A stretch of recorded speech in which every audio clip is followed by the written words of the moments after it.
გამარჯობათ, პატივცემულო ტელემაყურებლებო, ეთერშია გადაცემა აგროთემი.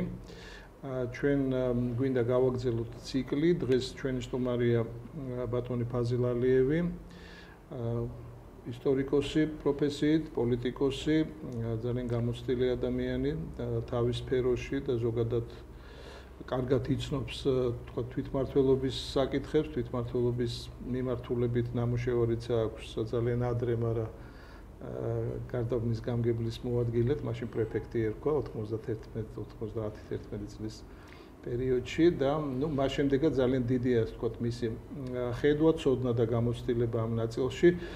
ჩვენ დღეს გვინდა ვისაუბროთ ბატონ ფაზილთან იმ საკითხებზე, რომელიც ძალიან სპეციფიკურია როგორც ქართული სოფლებისთვის, ისე ეროვნული უმცირესობის, ამ შემთხვევაში აზერბაიჯანული სოფლებისთვის და გავარკვიოთ ზუსტად რა უშლის ხელს სოფლის მეურნეობის და სოფლის განვითარებას, რატოა ამ შემთხვევაში ჩვენთან შეფერხებული ეს პროცესი, ეს არის მიწის პოლიტიკის ბრალი, ეს არის თვითმმართველობის უფლებების შემცირების ბრალი, ეს არის ტექნოლოგიების თუ ფინანსური უზრუნველყოფის ბრალი, ძალიან ბევრი პრობლემაა დაგროვილი, მაგრამ ჩვენ დღეს შევეცდებით, რომ შინაარსობრივად შევიდეთ სიღრმეში, პირველ რიგში რა შეცდომები იყო დაშვებული, როდესაც მიწის რეფორმა ტარდებოდა და ეწოდებული იჯარებზე გაცემა მიწის შემდეგ ეს საკუთრებად გადაიქცა, ეს შევარდნაძის დროს დაიწყო, სააკაშვილის დროს მოხდა, ასე ვთქვათ, პრივატიზაციის პროცესი. რა მოგვიტანა დადებითი რაღაცა ნაწილში თუ უარყოფითი მომენტები და დღეს რა გზით უნდა დავიწყოთ ჩვენ განვითარება. თვითონ გადაცემასაც ბატონ ფაზილ თქვია აგროთემი, ეს არის აგრარული მიმართულების განვითარება და თემი, როგორც ასე ვთქვათ, სოფლის და თემის განვითარება, თვითმმართველობის. დღეს ეს ყველაფერი ერთმანეთთან არის კავშირში, ერთიან სინერგიაში, იმიტომ რომ თვითონ ახალ სტრატეგიასაც სოფლის მეურნეობის ქვია სოფლის მეურნეობის და სოფლის განვითარების. ამიტომ ძალიან ბევრი პროგრამებია, ძალიან ბევრი ასე ვთქვათ, დონორების ჩვენი პროგრამები, რომელიც ნაწილი გაჩერებულია, თუმცა ჩვენ დღეს გვაინტერესებს აი ესე ჩავყვეთ ჩვენს არსებულ პრობლემებს. სად რა პრობლემა გვიშლის ხელს, როგორ უნდა გავააქტიუროთ ეს საკითხები და აუცილებლად ვილაპარაკოთ კიდევ როგორი უნდა იყოს ადამიანების, სოფელში მაცხოვრებელი ადამიანების პოზიცია, რომ მათ დაიცვან გარკვეულწილად თავიანთი უფლებები. შეიძლება მიწის საკუთრება არ ქონდეს ვიღაცას და ქონდეს თავის საკარმიდამო, თუმცა მის ტერიტორიაზე, სოფელში შესაძლებელია მოხდეს, თქვათ, რაიმე სტრუქტურული ორგანიზებული ფორმა მიეცეს, ასე ვთქვათ, ეს კოოპერაცია იქნება თუ კლასტერი თუ სხვა ფორმა. მოკლედ ჩვენ უნდა ვიფიქროთ ყველა ლოკალური შესაძლებლობის და რესურსის გამოყენებაზე.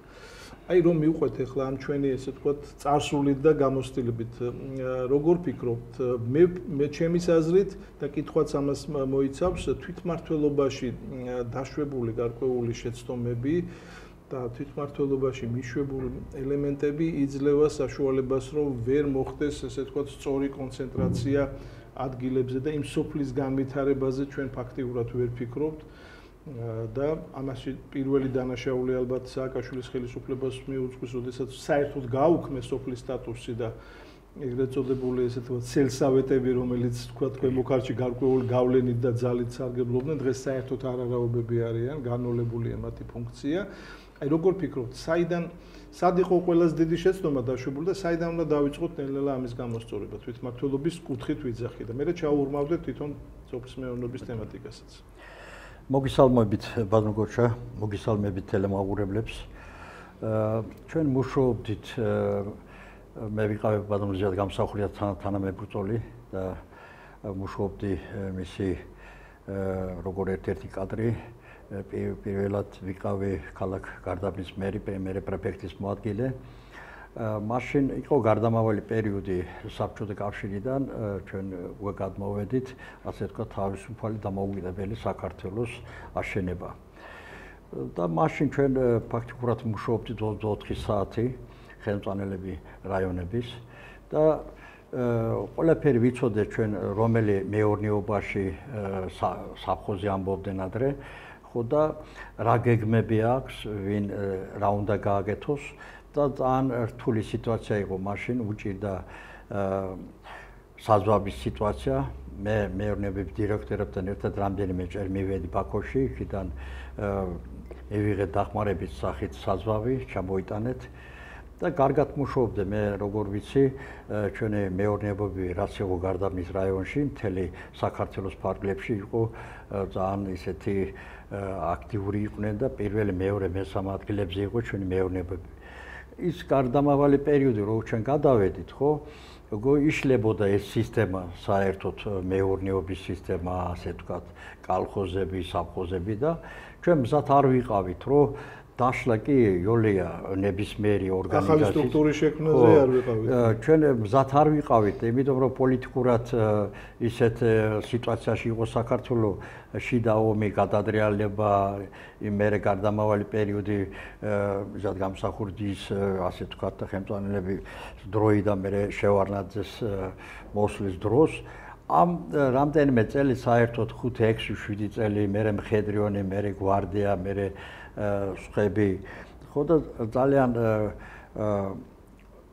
ისე იყო პრობლემატური იყო ყველაფერი ადგილებზე ხალხი არ იცოდნენ დარჩებიან სოფლებში თუ არ დარჩებიან რა იქნება და ეს ხელი შეუშალა მაგრად იმ განვითარებას ბოლოში ისე მივიყედ ის რაც მივიღეთ დღეს დაიშალა ყველაფერი მეურნეობა საფხოზები კალხოზები ყველაფერი და ჩვენ მზად არ ვიყავით რომ მისი მაგივრად როგორ გადავიდეთ ახალი სისტემას ასე ვთქვათ და მერე მოხდა ასე ვთქვათ მიწების გადანაწილება ძალიან კარგად იცით იმ სიტუაციაში როგორ იყო მხედრიონის და კიტოვანის ის აქტიურობის დროს როგორ მოხდა ეს გადანაწილება მიწების და ასე მოხდა საბჭოთა კავშირის დროს რო ამბობდნენ ლოზუნგი ისეთი იყო რომ მიწა კლეხს ფაბრიკა ქარხნები მუშებს და ხელისუფლება საბჭოს ასე ვთქვათ და იცი მოხდა რომ მიწები მიიღო ქალაქელები ჩვენთან საქართველოში ხო ქარხანა ყველაფერი განადგურდა ასე ვთქვათ და ეხლა ადლევე ქალაქელები გლეხებს იჯარით ეს მიწები ქარხანა დირექტორებმა წაიღეს ხო და ყველაფერი დაარღვია ასე ვთქვათ და მერე რა მოხდა და მერე მაგალითად მე კონკრეტულად ავიღებ გარდამის მარნეულის რაიონებში რა მოხდა მერე აზერბაიჯანელები ადგილობრივი რო ნახეს რა ძალიან ძვირად ჯდება ეს იჯარით ფულის გადახდა მერე ხშირად იცლებოდნენ იმას კონტრაქტები ისე ვთქვათ ერთმანეთთან და ისინი აიღეს და წავიდეს ნაწილი რუსეთში, ნაწილი ყაზახეთში, ნაწილი ბელარუსიაში და ასე შემდეგ. დღეს მე შემიძლია ეს პასუხისმგებლობა ჩემ თავზე ავიღოთ და უთხრა რომ დღეს რუსეთის სულ მე 20-25% აქაური საქართველოსთან წასული აზერბაიჯანელები ეხლა ამარაგებენ მთელი რუსეთის სოფლის მეურნეობის პროდუქტებით. ხორცით, პარნიკებით, ყველაფრით, ასე ვთქვათ. მაგალითად გაშენელები წავიდნენ, აიღეს იქ დიდი მიწები, ძალიან კაპიკებში, ასე ვთქვათ, და უკვე საკუთრებაში აიღეს ეს მიწები და ააშენეს იქ პარნიკები და ფერმები და ძალიან ბევრი რაღაცა. თავის ცოდნა და გამოცდილება გამოუატყრია იყენეს. ხო და რა მოხდა? ეხლა ხო იცით, ეხლა ბატონო თქვენ ჩემზე კარგად იცით, ერთი პროფესიონალი კლეხი კაცის ამზადება, ხო? ეს ფაქტიკურად 10-15 წელია საჭირო, რომ ის პრაქტიკა კარგად იცოდეს, ხო? ფაქტიკურად დღეს წასულია ჩვენთან საქართველოს 90% ეს პროფესიონალები გლეხები, რომელიც კარგად იცოდნენ ეს საქმე და დარჩა რამდენიმე პროცენტი იმის ნაწილი წავიდა თაქსით რო იმუშაონ ევროპაში და სოფლებში 1-2-3 კაცი დარჩა რომელიც იციან ეს ყველაფერი. ამის გარდა მე ახლა სოფლის მეურნეობის სპეციალისტი არა ვარ, უბრალოდ ვიცი როგორ გეთდება ეს საქმე. მაგალითად ეს არის ვაჯრობა, ხო? კაცი გლეხი კაცი მანამ სანამ დაიწყოს ეს ყველაფერი პროდუქციის ამზადება, იმას უკვე უნდა ყავდეს მღიდველი უკვე ამ პროდუქციის. ხო და წინასწარ უნდა იცოდეს რა პროდუქცია უნდა წარმოშობა, ხო? და სად უნდა გააღიდოს. ჩვენთან არ არის ისეთი პროექტი, ამაში უნდა იყოს უკვე როგორ ვთქვათ მეცნიერები, მისი პროექტები, ჩვენ უნდა ვიცოდეთ ბოლნისში კარგად რა გამოდის რა პროდუქცია, გარდაბანში რა გამოდის, მარნიულში რა გამოდის და კახეთში და ასე შემდეგ. ჩვენ უნდა წინასწარ უნდა უთხრათ, რომ ამ რეგიონში მაგალითად ეს პროდუქტები უფრო კარგად გამოდის. ეს ერთი. მეორეში, ჩვენ უნდა ეკონომიკურად დათვლილი უნდა იყოს საქართველოში მაგალითად საზამთრო, ხო? რამდენი ხალხი ცხოვრობს და რამდენი ხარჯი იქნება საზამთროს, ჩვენ უნდა ვიცოდეთ წინასწარ ყველაფერი. და წინასწარ ჩანს, რომ ეს არ არის ისე დაგეგმილი წინასწარ, აგეთებენ ისე, რომ ბოლოში 30-40 კაპიკად ღიდიან კარტოფილი. მაგალითად, ეს ამას ყველაფერი ეს ნიშნავს, რომ ეს არ არის წინასწარ დაგეგმილი პროექტი, არ აქვს არაფერი. და მე ფიქრობ, რომ როგორ ჩვენი მეზობელ სახელმწიფოები, როგორ არის რუსეთი, როგორ არის აზერბაიჯანი, თურქეთი, ხო? ახალი ამერიკას მოგონება არ არის საჭირო.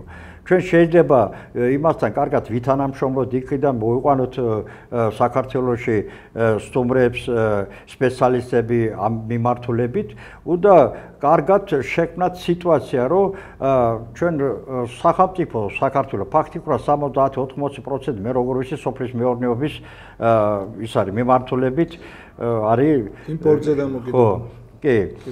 იმიტომ მე ფიქრობ, რომ მაგალითად ჩვენი რეგიონიდან ახალგაზრდები მოდიან უნივერსიტეტებში სწავლობენ ძირითადად იურისტი, ექიმი, რა ვიცი, საბაჟო საქმე და მე არ ვნახე ერთი ესეთი სტუდენტები, რომელიც სწავლობენ აგრარული მიმართულებით, ზოვიეთში და თან ჩვენი რეგიონი კიდევ ამ 98% არის ასე ვთქვათ სოფლის მეურნეობით მიმართულებით. მე როგორ ვიცი დიდი სოფლები არ აქვს ექიმის, ზოექიმის არ არის ძალიან ბევრი სოფლებში.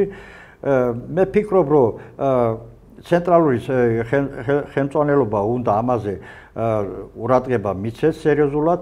მე მგონი უკვე პროფესიონალები უნდა ამ საქმეში იმუშაოს და ჩვენი რეგიონებში, ძირითადად ქვემო ქართლში, როგორ ვიცით, ხელმძღვანელები ძირითადად ნიშნავენ პოლიციელებს, ბადრაგებს და ამ მიმართულებით ხალხს, რომელიც არ იციან საერთო სოფლის მეურნეობის სიტუაცია, კოორდინაცია, საერთოდ პროექტები სოფლის მეურნეობის კუთხით, მერე დასაქმების პროექტი, სოფლის მეურნეობა, ბატონო გოჩა, მე როგორ ვიცი, რომ ეს ერთ-ერთი ისე თქვათ ხერხემალია დემოგრაფიის სიტუაციით.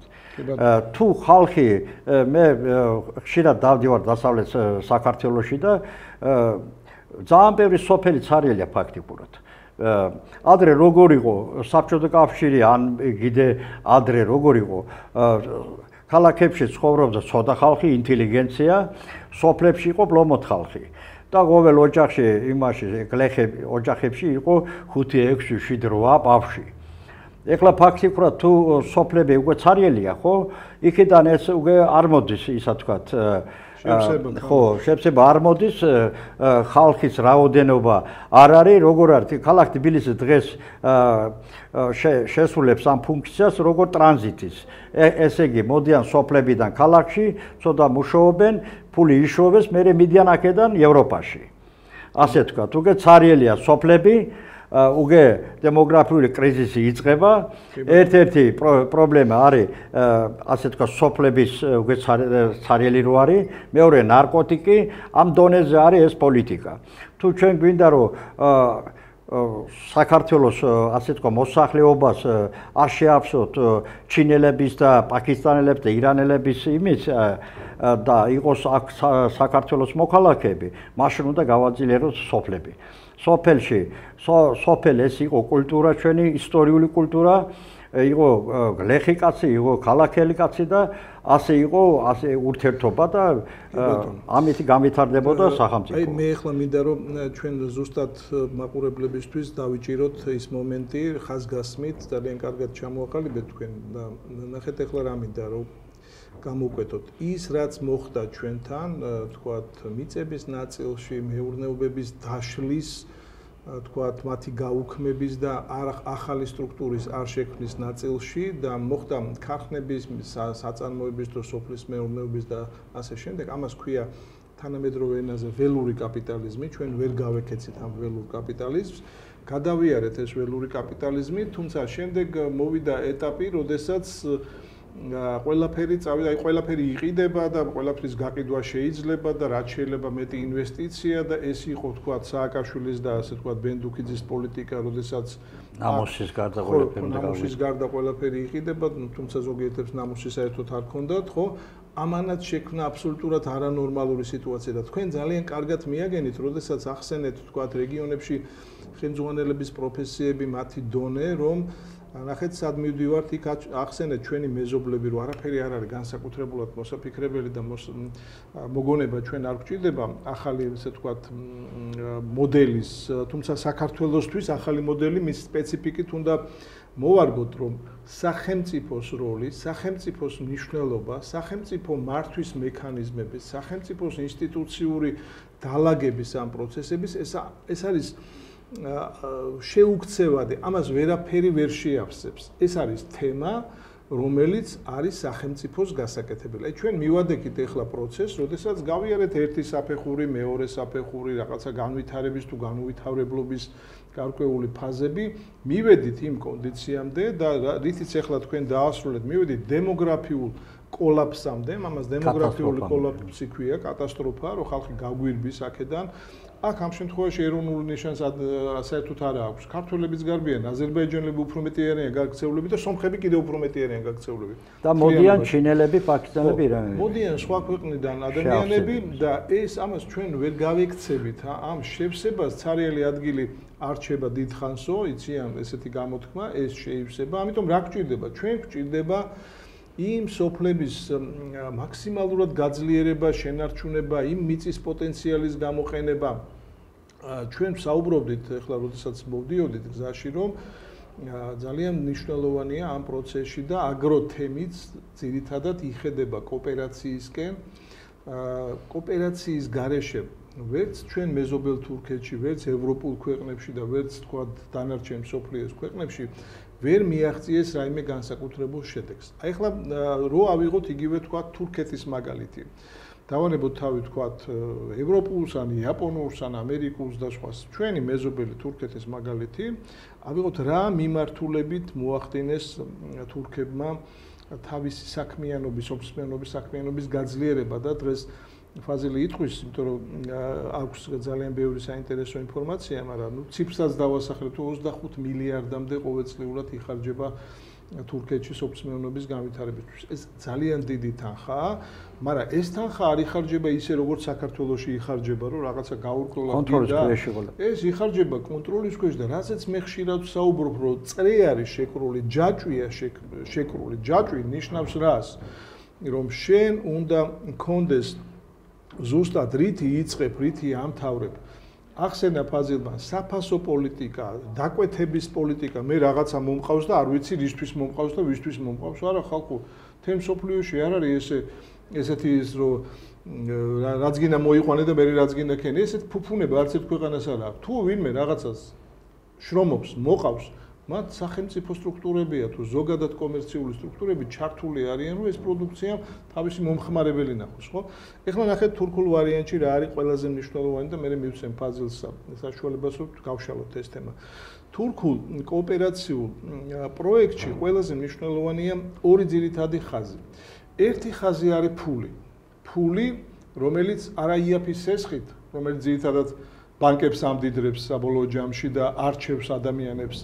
საკრედიტო კავშირები შექმნილი სოფელ თემის დონეზე, რაღაც მიკროზონაში რო პროდუქტი მოყავთ, რაღაც ტერიტორიაზე რო მოყავთ, ეს კოოპერაციის ნაწილია, კლასტერის ნაწილია თუ ჰოლდინგის ნაწილია, მყარი ფინანსური უზრუნველყოფა ამ ხალხს. თუ ეს მყარი ფინანსური უზრუნველყოფა არის ერთი მხრივ და მეორე ნაწილი ნახეთ რა არის სრული პაკეტი შეღავათიანი მიდგომების. ეს ეხება პირველ რიგში საგადასხადო შეღავათებს, ეს ეხება შეღავათებს ფასებში დიზელის, სხვადასხვა თესლის, სხვადასხვა შქამქიმიკა. აქაც არის სრული პაკეტი ამ კოოპერაციისთვის, რომ შენ თუ ამ პროცესში შემოდიხარ, შენ გაქვს ფინანსური უზრუნველყოფა და შენ გაქვს შეღავათიანი რეჟიმი. გადასახადების ნაწილში და იმ ასე ვთქვათ საჭირო საშუალებების ნაწილში ეს ტექნიკაა თუ შხამქიმიკატები თუ სათესლე მასალა, იქ შენ იღებ გარკვეულ შეღავას. როდესაც ეს ორი მომენტი არსებობს, ესე იგი არის სტრუქტურული გაერთიანება, გამსხვილება და რა თქმა უნდა ამ მოთხოვნაში შედის ეს ყველაფერი, ამას 2 გექტრიანს და 7 გექტრიანს არავის არაფერს არ მიცემენ, აქ კოოპერაციაზეა საუბარი. როდესაც შენ ეს ორი ელემენტი, მთავარი ელემენტი გაქვს, მერე შენ იწყებ იმ დიდი წრის შეკვრას, რომელზეც მე ვლაპარაკობ. ეს არის ტექნოლოგიები. ეს არის აუცილებლად ბაზრებზე წვდომა, ეს არის ხარისხის გაუმჯობესება, ეს არის რაოდენობის და ასე შემდეგ. ყველა ის მოცულობა და ხარისხი, რაც ამ პროდუქციის, ესე ვთქვათ, თვითღირებულებაზე იმოქმედებს, მის რენტაბელობაზე იმოქმედებს. აი ჩვენთან ეხლა ხო ჯერ ეგერთი ეს სტრუქტურული ნაწილი მიშვებულია. ეს ფინანსური ნაწილი, ესეც მოჩვენებითია, რომ შენ შეგიძლია აიღო IAF-ის ეს ხე ჩაუღრმავდეთ, ეხლა გავიდეთ ჩვენ და ვნახავთ, რომ ამ ადამიანებს ჯერ ეგერთი არ უნდა მიცეის ფინანსური შესაძლებლობა 3 გექტრიანს, რომელიც აპრიორში წარმოდგენა არ აქვს, რა მოიყვანოს, როგორ მოიყვანოს, რისკზე მიდის და მე სახლსდებს თვითონ, ხო? არა, პირობები უნდა შეუქმნათ. აი, მოდით ახლა იგივე თურქეთის მაგალითი იქნება თუ სხვა მაგალითებიც გავიხსენოთ, რამდენად მნიშვნელოვანია სახელმწიფოს გრძელვადიანი გეგმა, რომელიც ერთის მხრივ დამაგრებაზეა, მეორეს მხრივ დემოგრაფიაზეა, მესამეს მხრივ აქ სასურსათო თვითუზრუნველყოფაზეა და იგივე თურქეთი თქვენ იცით ჩვენი რატო არათუ თვითუზრუნველყოფილია, ერთ-ერთი სერიოზული ასე ვთქვათ ექსპორტიორია ამ პროდუქციის, ხო? აი, როგორ ფიქრობთ, არის თუ არა ჩვენთან შესაძლებელი, რომ ეს პროცესი დაიწყოს და სწორედ გავიაროთ და კარგია რომ თქვენ შენიშნეთ, რომ აუცილებლად ჭირდება ამას ადგილებზე მუნიციპალიტეტების, რეგიონების ჩართულება, კვალიფიციური ადამიანები და თუ ეხლა ადამიანი, რომელსაც ეს მთელი ეს სქემა უნდა ჩააბარო, წარმოდგენა არა აქვს და ასე ვთქვათ, ან ძალოვან სტრუქტურაშია ნამუშევარი თუ სასჯელ აღსრულებაშია ნამუშევარი და კიდევ სადღაც ვთქვათ, რაღაც დაცვის პოლიციაში და მას ვთქვათ, ეს ცოდნა, ეს კრეატივი, ეს ეკონომიკური გაანგარიშებები, ეს აგრონომიული თუ ტექნოლოგიური ისინი არ ესმის, ხო? რა თქმა უნდა, ესეთ ხელმძღვანელები ამ პროცესს ვერ გაუძღვებიან. ამას ჭირდება ერთი სერიოზული საკადრო რეფორმა, სერიოზული სახელმწიფო, ვთქვათ, პოლიტიკური ნება და სერიოზული მოფიქრებული მექანიზმები, რა, როგორ, რანაირად უნდა ამუშავო. აი, ვისაუბროთ, ვთქვათ, ეს თურქეთის ძალიან კარგი გამოცდილებაა და ჩვენ ხშირად ბატონო გოჩა, მე ფიქრობ, რომ პირველ რიგში დღესაც ჩვენ ვიცით, რომ ფაქტები გვაქვს, რომ ძალიან ბევრი ხალხს აქვს 200, 300, 500 გექტარი მიწა. ოღონდ თვითონ საქართველოში არ ცხოვრობს ძალიან ბევრი ნაწილის ხალხი ცხოვრობს ამერიკაში, კანადაში და ევროპაში. მერე სხვაები იჭარით იღებენ ეს მიწები, ხო და თუ ეს უკვე ხდება ასე რა შენ იჭარით რო იღებ მიწა, ხო? ეს ხარჯები იმადება პირველ რიგში. მეორე რიგში შენ ვერ მიდიხარ რისკზე, იმიტომ რომ სხვის მიწაზე შენ მუშაობ. იმიტომ მე ფიქრობ, რომ მიწა უნდა ქონდეს იმ ხალხს, ვინ მუშაობს იმ მიწაზე პირველ რიგში. მეორე რიგში ბაქო, ხო, აზერბაიჯანი, ასე ვთქვათ, დღეს რუსეთის და უკრაინის ბაზრები რო არის, დიდი ბაზრები მოსკოვის იმის, ფაქტობრივად 90% არის აზერბაიჯანელების ხელში, ასე ვთქვათ. აკონტროლებენ ისინი. საქართველოს ვინმე ბიზნესმენებს მოსახლეობას ადრე მე როგორ ვიცი როსტოვში იყო მარტო ერთი ბაზარი ეს საჭირო არის ამაზე უნდა მოვიფიქროთ ამაში უნდა თავრობამ უნდა დაიხმაროს რომ დიდი ქალაქებში თუ ჩვენ ბიზნესმენების იქნება ერთი ბაზარი ხო ფაქტიკურად იმ ბაზარში წელიწადში შეიძლება 100,000-ობით ტონა სხვადასხვა პროდუქცია იღიდება და იქიდან უკვე ის ქსელები რო არის მაღაზიები ის რაღაცა ეს არის პირველ რიგში ასე ვთქვათ უკვე მოწყობილია ეს ყველაფერი რეალიზაციის სისტემა. Წამროებლისთვის გარანტია არის რომ იცის პრაქტიკული რა, თეორიული კი არა, ეხლა ჩვენ ბაზარში საქართველოს ძალიან პატარა არის და მოსახლეობა ცოტა არის და იმიტომ ჩვენ ბაზრები დიდი არ არის. ასე ვთქვათ, ადრე რო იყო ეხლა არ მახსოვს ის რა არის მოსკოვის ბაზარი რა არის ცენტრალური რა, რომ ამარაგებ თელ რუსეთის, სიბირი, აქეთ იქ ყველა ტრაილერებით იქიდან რომ მიდის, იქ უკვე მილიონობით ტონებზე მიდის საუბარი გიდრი, პამიდორი, კარტოფილი და სხვა რაღაცა.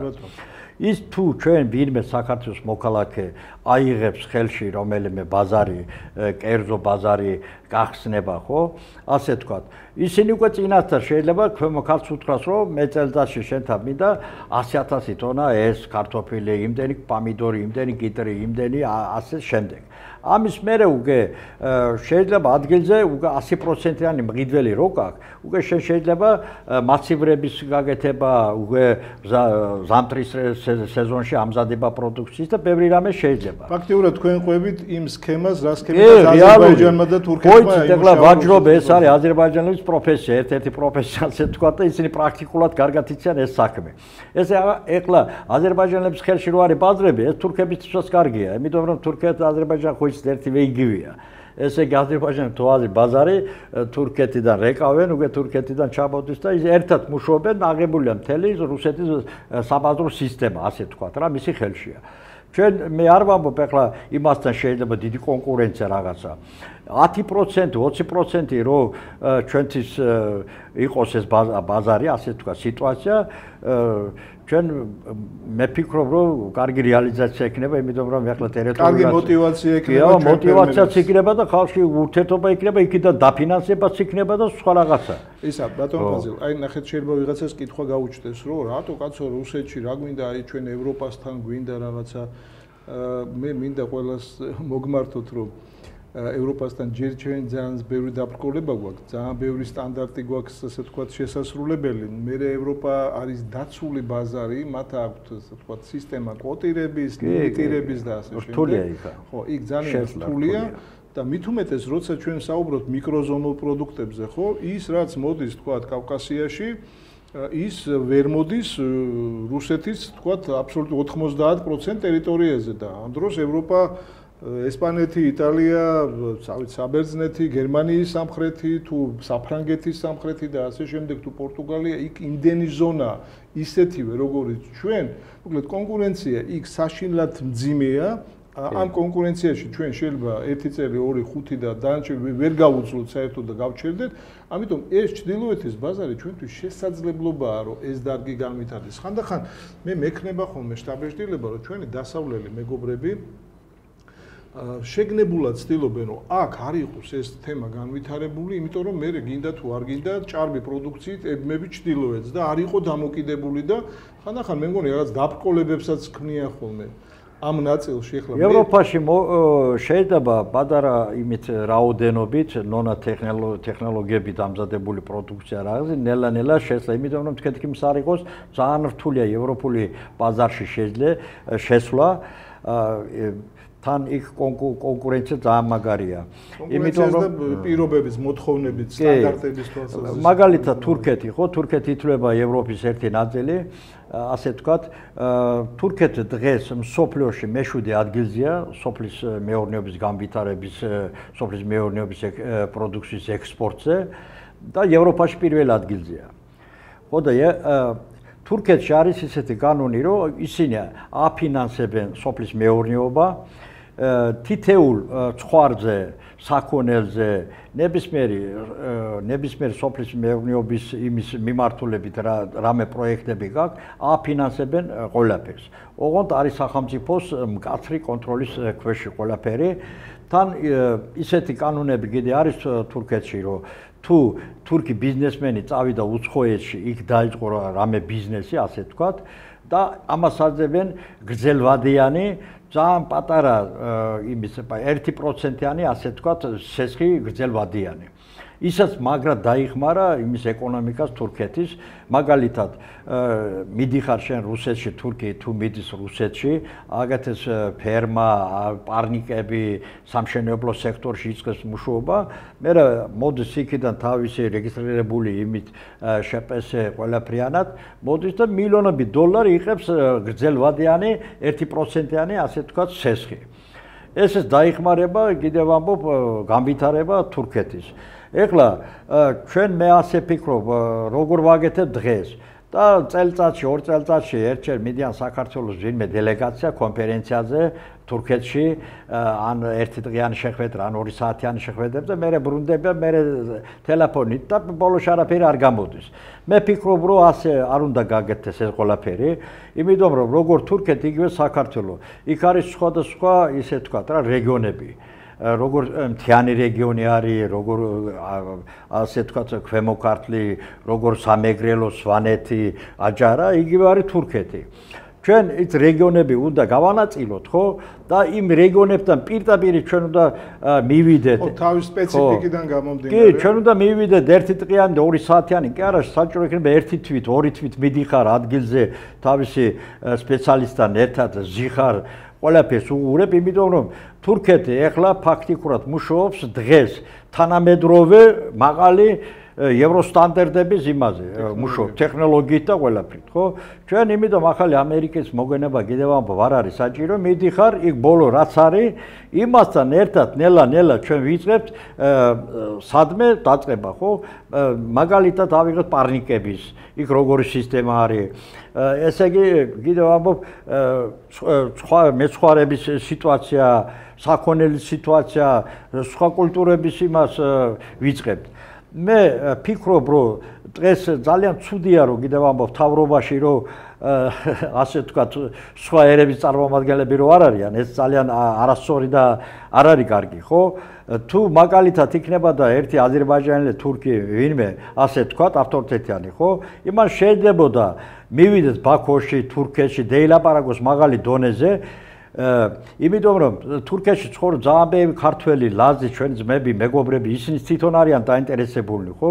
დაიხმარებიან, გვერდში დადგებიან და საჭირო იქნება აფინანსებენ ყველაფერი. მე მეგობრები მყავს ძალიან ბევრი ლაზები, ქართველები თურქეთში რო ცხოვრობენ, ხო და ჩვენ შეიძლება მივიდეთ კიდევ ამბობ კახეთის რეგიონში რა არის საჭირო იქიდან მოვლენ სპეციალისტები ერთი გვირა არის საჭირო რომ იაროს თურქმა ნახოს კახეთში რა შეიძლება გააკეთონ ქვემო ქართლში სამეგრელოში ასე შემდეგ ხო მე რა აქედან მიდის ჩვენი სპეციალისტები ამზადებენ ნელა-ნელა ვიწყებთ როგორ იყო ადრე საერთოდ საბჭოთა კავშირის დროს როგორ იყო მაგალითად წარმოება იყო ნული ასე ვთქვათ რა ეს მეორე მსოფლიო ომი რომ მოხდა დანადგარები რო ჩამოიტანოს სტალინის დროს ის გერმანიიდან იქიდან აქედან და მერე დაიწყო უკვე ასე თქვა განვითარება და ისე წავიდა მერე საქმე ხო მე მგონი ასე თქვა კადრების სიტუაცია უშლის მაგრად კიდევ ამბობ და მონო ის რო არის თავრობა ჩვენი ხო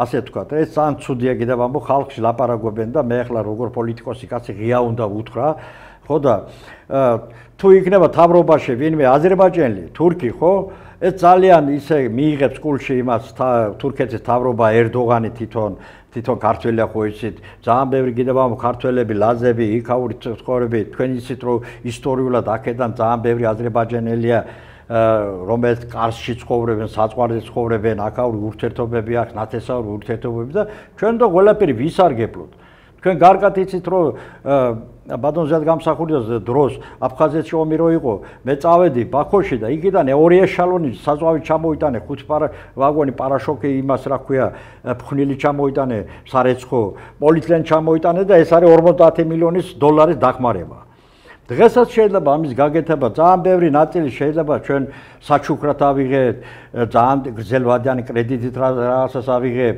მე მგონი თურქეთისთვის რთული არ იქნება ჩვენთან რამდენიმე საწარმოოს გახსნა ასე თქვა ჩვენთვის ახლა დღეს ყველაზე მნიშვნელოვანია ის პრაქტიკული ცოდნა და გამოცდილება რომელიც უკვე ადაპტირებულია შედეგი მიღებულია ეს ცოდნა იყოს გადმოტანილი და თქვენ კარგად ახსენეთ ახლა რომ ესეთი პრაქტიკული კავშირები, როდესაც ჩვენ აი ვიზუალურად ხედავ რა და როგორ არის მიღწეული, მე ამ თქვათ აი ტექნიკურ მომენტებს გაყვები უკან, რაც მე ავხსენი თურქეთის მაგალითზე, როგორ შეეწყო ხელი ამას, ხო? სახელმწიფო როგორ იდგა ყველაფერი ინოვაციური დღეს მოდაში როა. ინოვაციური არ ნიშნავს რაღაცა უცბად ახალის მოგონება არის ნოვაცია. ინოვაციის გადმოტანა და ინოვაცია არის მე ერთ-ერთი კომისიის ასე თქვა თანათავმჯდომარე ვარ სოფსმეურნეობის აკადემიაში ინოვაციური კომისიის ეს ინოვაცია არის კარგი ადაპტირებული საინტერესო შედეგიანი სურათის გადმოტანა, ადაპტირება, რასაც ბატონი ფაზილი ამბობს, ამაზე ჩვენ ბევრჯერ გვიფიქრია, რომ თუ ჩვენს გარშემო არის ძალიან საინტერესო და შედეგიანი მაგალითები, რატო არ უნდა ვიფიქროთ ჩვენ, რომ თქვათ ეს გარკვეულწილად დაიტესტოს, იმიტომ რომ როგორც ახსნა, სპეციფიკიდან გამომდინარე, ხო აი მიკროზონულად ჩვენ გვაქვს ერთმანეთს არ გავს დასავლეთ საქართველოს და აღმოსავლეთის ოფისმეურნეობის კუთხით. ჩვენთვის მნიშვნელოვანია ის სპეციფიკური დარგები განვავითაროთ, რასაც ისტორია აქვს და ტრადიცია აქვს. მაგალითად, დღეს დილით მე და ჩემი ერთი ვეტერინარი მეგობარი ვსაუბრობდით მეფრინველეობაზე და არის რაღაცა, თქვათ, იმერეთის ტერიტორიაზე მოფიქრებული, ეს მე სხვა გადაცემაშიც მაქვს ნათქვამი, რომ აი ჭკვიანი სპეციალიზაციის პრინციპით იქნა გამოკვლეული რა შეიძლება იყოს საინტერესო, თქვათ, იმერეთის რეგიონში და ერთ-ერთი არის მეფრინველეობის ხაზი და მე უკან რო ჩავყევით ამ ისტორიას, ხო, რა აღმოჩნდა იცით, საერთი 150 წლის წინ გაქანებული მეფის რუსეთის დროს იმერეთის გუბერნიაში იწარმოებოდა და ყავდა ხალხს დაახლოებით 25 მილიონი ფრთაქათამი, რომელსაც ყიდიდნენ სხვადასხვა ქვეყანაში. წარმოგიდგენიათ თქვენ ახლა ჩვენ სად ვართ ჩარჩენილი და 25 მილიონი ფრთა და ნახეთ რატო იყო ეს საინტერესო და რატო ყიდიდნენ ამას. აქ იყო უნიკალური შესაძლებლობა, რომ განსაკუთრებულად კარგი გემოვნური თვისებების სიმინდი მოყავდათ და ეს იყო ბალახზე და სიმინძე და ნუ იქ ჭინჭარზე და კიდე ახლა მოგონილი იყო მთელი სქემა, რომ ამ ქათმის გემოვნური თვისებები ყოფილიყო ძალიან მაღალი დონის, ხო? დღეს ახლა ჩემი ძალიან ბევრი მეგობარი იმერეთში ფიქრობს ამაზე. ერთი და ორი ხალხი, აი როგორც კი დავიწყეთ ამას ლაპარაკ, უცბად აღმოჩნდა, რომ იქ სამტრედიაში ვიღაცა სერიოზულად მუშაობს, აგერ ჩემი მეგობრები ბაღდადიდან, ქუთაისელები, იქ ვიღაცას ტყიბულში აქვს ამაზე ბევრი ნაფიქრი, ხო? ეს თემები ადამიანებში ტრიელებს, ამ ადამიანებში არც შრომა ეზარება და არც კრეატიულობას დაუწუნებ. მით უმეტეს თუ არსებობენ ისეთი ჯგუფები, რომლებიც აი მე ჯორჯიან ტაიმზე მქონდა გადაცემა ამას წინა და მიხეილ ჭიჭაღუა მასთან ვისაუბრეთ ჩვენ ამ თემატიკაზე და ზუსტად ვეტერინარულ ნაწილში რა დაავადებებს უნდა ებრძოლონ თავშივე, როგორი კვების სქემა უნდა ეწყოს, რომ ის გემო მივიღოთ და მე უცბად გადავდივართ, ნახეთ ეს ყველაზე საშინელება, რაც იმპორტზეა დამოკიდებული. ჩვენ ძირითადად დღეს მოვიხმართ ძალიან იაფ ქათმის ხორცს, რომელიც საშიშია ორგანიზმისთვის. ეს საქართველოში ნაწარმოებები არ მინდა ახლა ანტირეკლამა გამომივიდეს, მაგრამ ამას ადასტურებს სხვადასხვა ასე თქვა სამედიცინო თუ სხვა ტიპის გამოკვლევები, ეს შემოდის ჩინეთიდან, რომელიც შეიცავს ისეთ ნივთიერებებს, რომელიც შეიძლება ხვალდაზე გარმოკლას, მაგრამ მთლიანობაში ამის დიდი რაოდენობით და ასე თქვა გრძელვადიან რეჟიმში კვება აუცილებლად მოგიყვანს იმ დაავადებებს და ამაზე იყო გარკვეული საერთაშორისო ასე თქვა სანქციების ის, მაგრამ ჩინეთი არ წავიდა იმაზე, იმიტომ რომ ეს მე თუ არ ვიხმარე ეს პრინციპი, მე შემიმცირებს წარმოებას თქვა 6%-ით, ეს მე გადამიყვანს მირ. მოკლედ ყველა თავის იმას უფრთხილდება და მე მოტრიალდებიან და შენ ბაზარზე შემოაქვთ ბოდიში ამ გამოთქმაზე ეს ნაგავი თუ საშიში პროდუქცია ჯანმრთელობისთვის, მაშინ როდესაც ჩვენ გვაქვს აქ უდიდესი პოტენციალი. ახლა იმერეთი ვახსენეთ, ხო? მოდი და იმერეთში დღეს ისეთი დაკნინებული სიტუაცია იდე ვერც იფიქრებ რომ რაღაცა საკონელის და ცხვარი რო ძვირია, იმიტომ ხალხი იწულებით ქათამზე და იცით ბატონო იმის კოჩა იმის თქმა მინდოდა, რატო უცბად გაძვირდა იმდენად ხორცის ფასი, კიდე გეტყვი. თუ მეცხვარე მაგალითად იორმუღანლოს ხალხის აგარაჯოს, ხო? 100, 150, 200.000 თუ იხდიან იჭარის ფულს, ხო?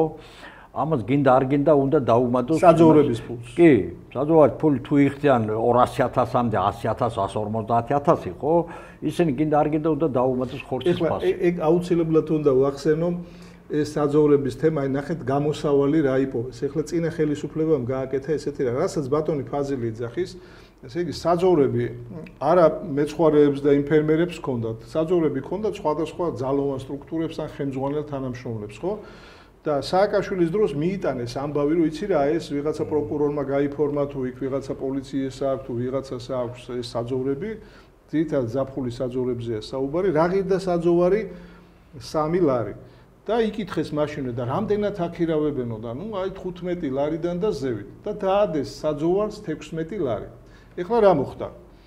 ადაპტირდა ეს სიტუაცია, დარჩა 16 ლარი, ეს ვისაც საძოვარი აქვს, ეს უკვე ბიუჯეტში იხდის 16 ლარს, ოღონდ ამ ფერმერისთვის, ვიზეც ბატონი ფაზელი ამბობს, ეს ფული გაიზარდა, ადრე თუ 15 ლარად მიაქირავეს, ეხლა 30-იან 35 გაუხადეს და საბოლოო ჯამში მომხმარებლისთვის გახდა ძვირი და ვითომ სახელმწიფომ გამოსავალი ნახა 3 ლარიანი გახადა 15 ლარი და ბიუჯეტში მეტი შევიდა. ამის გარდა ბატონო გოჩა, თუ კარგად თქვენ გახსოვთ თქვენი მუშაობის დროსაც, ჩვენი მუშაობის დროსაც როგორ იყო მეცხვარები რო სეზონში ზაფხულში რომ მიდიოდნენ მთაზე, ასე ვთქვათ რა, იყო ისა პოლიცია იცავდა იმას ბოლომდე. ხო, გადასარეკი ტრასები იყო და ეხლა ბირიქით ხდება რა, ხოლმე გზაში აჩერებენ დღეები და ამას პრობლემებს შეექმნიან და ხო, ეს ფაქტიკურად მაშინ ადრე ხო, ეს იყო ბაირამი, ასე ვთქვათ, დიდი ბაირამი იყო ხალხი რო ზაფხულში რო სოფლიდან გადადიან მთაზე, ხო, იყო დიდი ბაირამი, ზეიმი იყო რა, ასე ვთქვათ და დღეს პირიქით ხდება. ჩემთან მირეკავენ რომ ბატონ ფაზი გზაში ისეთ პრობლემა გაქვს, ისა გააჩერეს, რა ვიცი, გააჩერეს და ეხლა იცის როგორ არის? ეხლა ჩანს რომ ადგილობრივი კადრები, ისე ვთქვათ, პოლიციელები, ვინც არიან ეხლა ის ბატრაგები და დანარჩენ მეგობრები ჩვენი, ხო? იმას არიციან ეს რა არის მეცხვარის გაცილება, რა არის დახმარება, რა არის საჭირო, რომ დაიხმაროს იჭარით, აფათ აიღოს ყველაფერი და გვერდში დადგეს. ეს არიცის რომ ამის მერე ეს ბრუნდება უკან და გაძვირდება ხორცი, მერე ხალხი უგე ვერ იყიდის ეს ბაზარში ეს ამ ფასში, ხო? და მერე უკვე იწულებით იფიქრობს რომ და წავიდე საქედან, იმიტომ რომ ყოველ დღე იმას ქათმის ისა ხორცი ხوار და იჭამოს ადამიანმა, ხო? ქართული ხალხი ხო იცით ბურმარლი უყვარს და სუფრა უყვარს და ერთ-ერთიც ის არის რომ ასე ვთქვათ რომ მიდიან მერე ან ევროპაში, ან რუსეთში, ან რა ვიცი აბა და გადიან აქედან ასე ვთქვათ რა. კი ბატონო, აი თქვენ ახლა ახსენეთ რომ არიციან და ვერ უდგანან გვერდში, ფუნქციონალურად ვერ უდგანან თუ თემატურად არიციან, ნახეთ მე გამოკვეთილად მინდა ვთქვა და დღეს იმიტომ შევეხეთ აი თურქეთის მაგალითს, რომ ამ პროცესს ჭირდება ორი მიმართულებით ძალიან სერიოზული მუშაობა. ერთი მიმართულება არის ზოგადად ეკონომიკური ანალიზი ყველა ამ მიმდინარე პროცესის, ეკონომიკური შეფასება ამ პროცესის, აუცილებელია ამის გარეშე რეალურად ჩვენ ვერ უნდა გადავდგათ წესით ნაბიჯი, ეკონომიკური ანალიზი, სიტუაციური კონტექსტი, ფაქტორ ანალიზი, აი SWOT ანალიზი რო ვეძახი ძლიერი მხარეები, სუსტი მხარეები, ჩვენ უნდა ზუსტად ვიცოდეთ რა გვჭირს და როგორ გვჭირს. მეორე ნაწილი არის მართვის მექანიზმები შემო. რას ნიშნავს მართვის მექანიზმები? ეს არის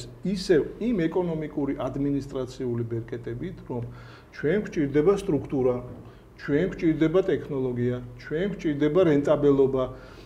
ამ ნაწილში სახელმწიფო როგორ უნდა იქცეოდეს, სახელმწიფო მოხელეებმა და პროფესიონალებმა როგორი მექანიზმი უნდა შესთავაზონ ამ პროცესს. ეს იქნება სტიმულირება, ეს იქნება რეგულაცია, ეს იქნება პირიქით დერეგულაცია, თუ ეს იქნება გარკვეული სახელმწიფოებრივი პროტექციონიზმი, ეს ყველაფერი არის ერთიან ჯაჭვში. თუ ჩვენ ამას ვერ ვახერხებთ და სწორ ანალიტიკას ვერ ვდებთ სწორ მართვის მექანიზმებს, ჩვენ ვიღებთ იმ სურათს, რაშიც ვართ.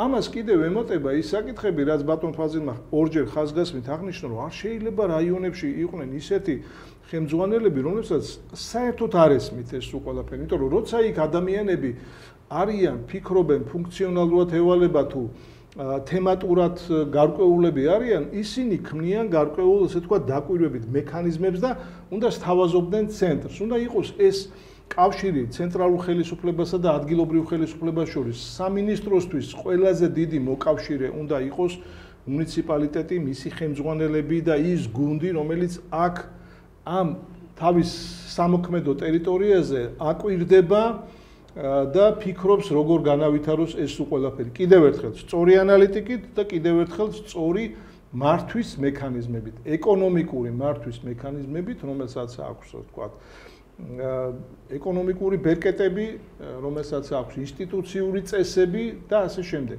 ამის გარეშე აქ წესრიგს ვერასოდეს ვერ დავამყარებთ. დღეს ჩვენ იმიტომ ვახსენეთ ჩვენი მეზობლები, რომ როდესაც მათ ეს ორგანიზაციულად დაალაგეს და კარგად აღნიშნა ბატონ ფაზილმაც, რომ ესე იგი შენ რო გაძლევ მესაშვი რო ვითარდები, კიდევ გაძლევ სტიმულს, კიდევ დამატებით ფულს გამოგიყობ, კიდევ გიწყობ ხელს, რომ შენ ექსპორტზე მაქსიმალურად გაიტანო ეს ყველაფერი.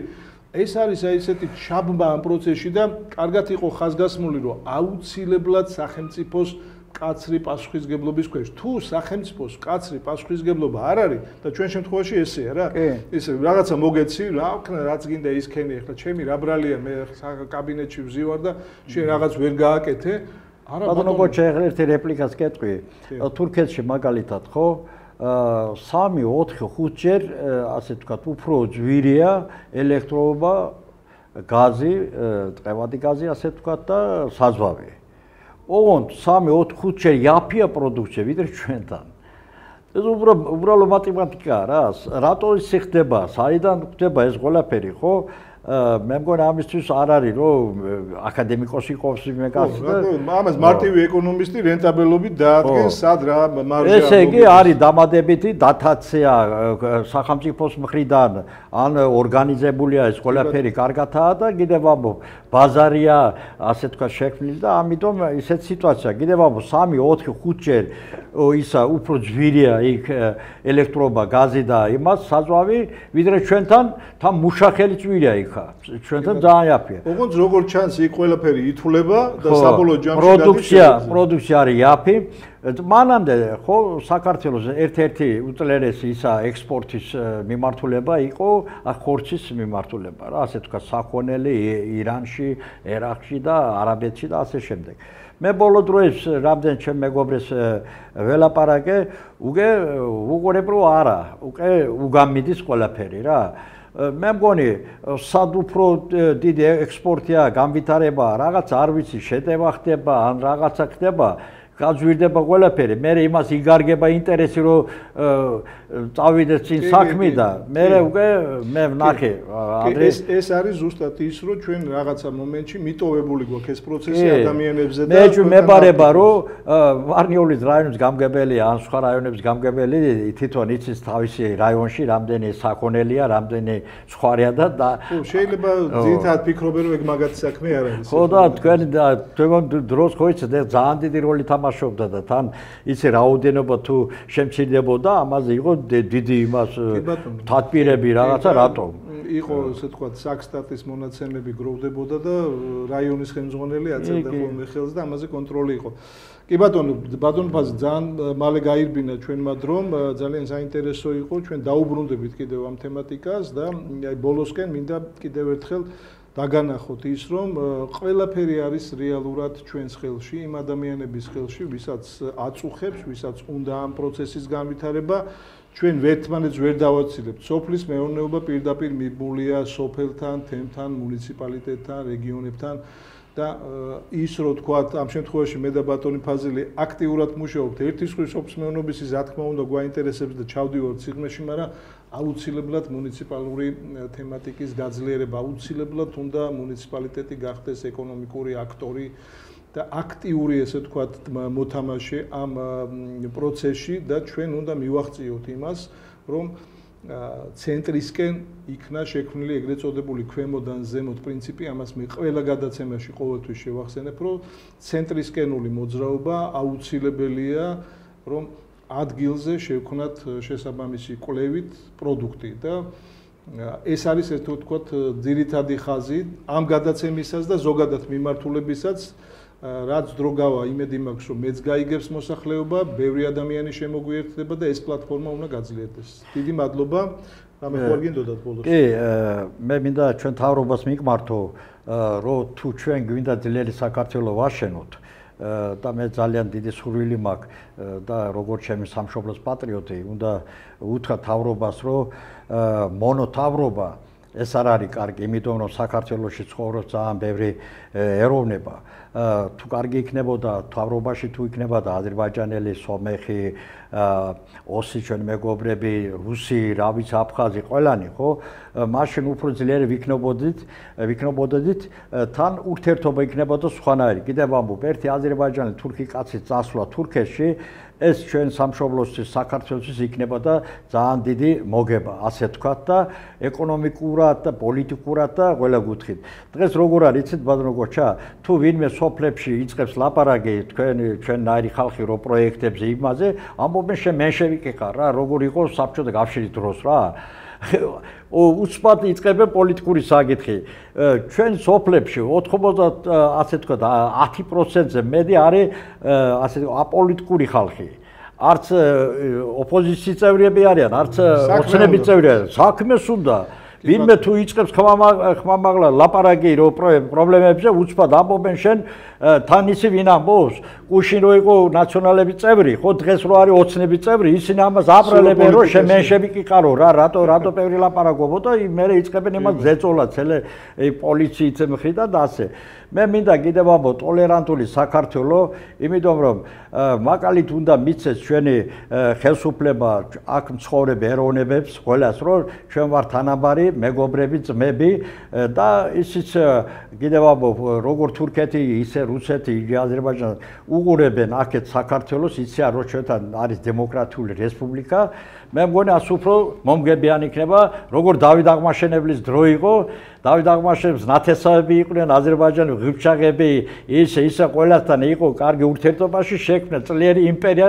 საქართველოს ჩვენ გვჭირდება აი ესეთი საქართველო მინდა მე ძლიერი და განვითარებული საქართველო და ძლიერი სოფელი და თან როგორ თურქეთში ლაზების ქართველები ძალიან კარგად არიან და მაგრად არიან თურქეთში კი ბატონო დიდი მადლობა ყურადღებისთვის მომავალ შეხვედრაზე დიდი მადლობა